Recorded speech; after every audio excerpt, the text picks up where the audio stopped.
Imagine a warrior who was so strong that even the gods noticed him, but his biggest weakness was also his biggest strength. The story of Achilles, the hero of the Trojan War, is told in this video. His anger and fame changed the direction of history. But was Achilles really unbeatable? Or was his story just a cover for something more real? Come with us as we look into the interesting mix of myth and fact that surrounds one of the most famous people in ancient Greece. What does Achilles' story tell us about the heroes we look up to? How much of it is true?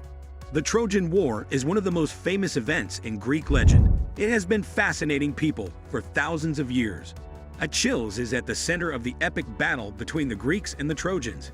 He is both an unbeatable fighter and a flawed hero, and his character is just as complicated as the war itself. Homer immortalized Achilles' story in the Iliad, which makes us think about where myth and truth meet. Was Achilles a real person in history, or is he just a story about how the hopes and fears of ancient Greece came to life? To find the answers, we need to go beyond the myths about the Trojan War and look into the real events that may have given rise to one of mythology's most famous heroes. The myth of Achilles, how it began, and the divine. Myth says that Achilles was born to Thetis, a sea nymph, and Peleus, a human king of the Myrmidons. His birth was marked by prophecies and divine intervention, which made him a hero doomed for both greatness and tragedy. A well-known part of Achilles' story is the one about how he was almost impossible to hurt. The story goes that Thetis put Achilles in the river Styx as a baby. This made his body weak except for the heel she was holding tight. This weak spot, called Achilles' heel, would eventually cost him his life and is now used to describe any major weakness. Achilles was trained to be great from a very young age. Centaur Chiron, who was very smart, taught him how to fight and heal. Achilles grew up to be very strong, very fast, and very good at fighting. These were the qualities that made him the best fighter in the Trojan War. But Achilles had a lot of problems as well. In mythology, his character is full of pride, anger, and a need to be the best. Homer writes about Achilles in the Iliad, and he is both a god and a very normal person. Achilles' feelings drive the story. Because someone hurt his honor, he gets so angry that he decides to stay out of fight, which is terrible for the Greeks. What makes him so interesting is how complicated he is. He is a hero, but he is also weak, both physically and mentally. Was the Trojan War a myth or a real event? Before we can look into what really happened with Achilles, we need to talk about the Trojan War. For hundreds of years, historians disagreed on whether the war was just a story or if it had real-life roots.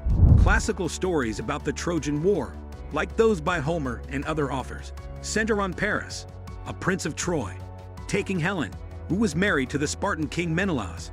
By betraying their friends, these people began a 10-year siege of Troy by a group of Greek armies, led by King Agamemnon. Researchers used to think that the war itself was made up, but Heinrich Schliemann's discovery of the ancient city of Troy in the late 1800s brought the topic back to life. Schliemann dug up ruins at the site of what is now Hisarlik, Turkey. He said that this was the city that Homer wrote about in his epic. Even though Schliemann's methods weren't always accurate and his results were not always agreed upon, his work did make it possible that the myth of the Trojan War was based on real events. Archaeological evidence from later times has backed the idea that Troy was a real city. It may have been the site of a major battle in the late Bronze Age, around 1200 BCE. Some experts think that the war that Homer wrote about may have been based on real tensions between the Greeks of Mycenae and the city-states of Anatolia. However, the details of the war, like how gods and heroes were involved, were probably added to or made up by later storytellers. The Iliad and other myths about Achilles.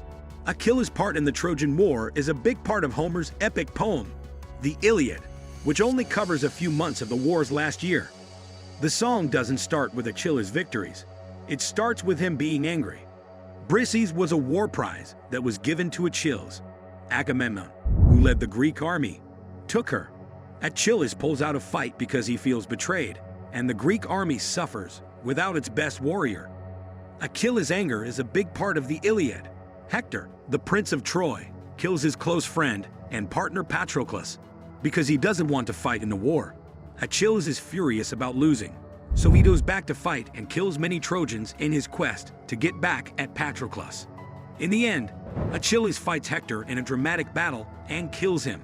As an act of revenge, he drags his body around the walls of Troy. One common view of the Iliad is as a story about war and bravery. However, it is also a reflection on death and the price of fame. Achilles knows that he will die young and be known for all time. He makes decisions based on this information throughout the epic as he struggles with the conflict between his need for fame and the mental pain he feels from the war.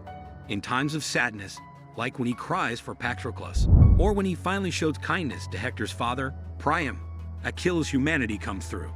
Achilles' story kept growing in the works of poets and actors after the Iliad. The epic poem Aethiopis, which we no longer have, says that Achilles fought the Amazon queen Penthesilea and the Ethiopian king Memnon before he died. He was killed by Paris, who, according to the story, shot an arrow at Achilles that hit him in the weak spot on his heel. Achilles, was he a real warrior or just a story? There is no clear answer to the question of whether Achilles existed in real life or was just a character in story. Archaeological evidence from the city of Troy is present, but there is no direct proof that a warrior named Achilles ever lived. But some scholars think that Achilles might have been based on a real person, a Mycenaean warrior or chieftain, whose deeds were later made into a myth.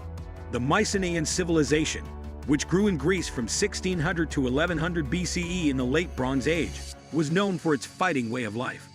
The Mycenaeans often fought with people from nearby, and they were in close touch with the Hittites and other Anatolian powers. The character of Achilles may have been based on the memory of a powerful Mycenaean fighter or a group of such warriors. Based on what we know about Mycenaean warfare, the armor, weapons, and strategies outlined in the Iliad make sense. For instance, the use of chariots, metal armor, and big shields fits with what archaeologists have found at Mycenaean sites.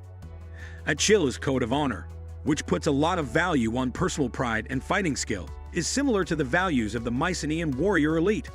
But the divine parts of Achilles' story, like how he was almost unbeatable, born to a sea goddess, and doomed to die, are clearly made up. These things turn Achilles from a normal warrior into a mythical hero who lives up to the Greek ideals of courage.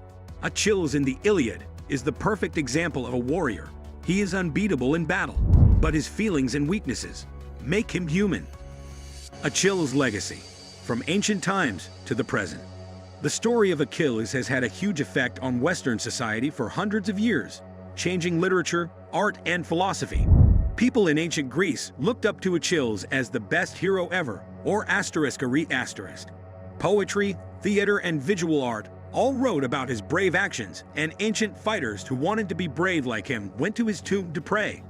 The story of Achilles was changed and retold during the time of the Romans. While writing his epic poem, the Aeneid, the Roman author Virgil makes Achilles seem more violent and angry. The fight between Achilles and Hector is one of the most famous scenes in classical writing. It shows how terrible war can be. Achilles has had an impact on people long after the Greek myths ended. A lot of artists and writers during the Renaissance got ideas from the ancient world, and Achilles' story was one of the most famous ones. Artists like Peter Paul Rubens and Antonio Canova carved and painted scenes from Achilles' life. Authors like William Shakespeare used ideas from the Iliad in works like Troilus and Cressida. These days, Achilles is still a sign of both bravery and weakness in people. His story has been told many times in books, movies, and TV shows. The 2004 movie Troy introduced the legend of Achilles to a new group of viewers. The phrase Achilles' heel has become a constant part of the English language to mean somewhere a person is most weak, the heroic paradox of Achilles. Achilles, the hero of the Trojan War, is somewhere between a story and the real world. We may never know if there was a real Achilles, but his story has caught on throughout history and become a metaphor for how people are. Achilles is a great example of the paradox of courage, because he is a warrior who wants to live forever through fame, but is limited by his humanity. We see Achilles' myth not only as a story of war and glory, but also as a way to think about life, death, and the search for meaning. In this, Achilles is still important because he reminds us that even the best heroes are human in the end. Love exploring the myths and legends of history's greatest heroes? Don't forget to hit that subscribe button and ring the notification bell to stay updated with more epic stories and intriguing deep dives into the past.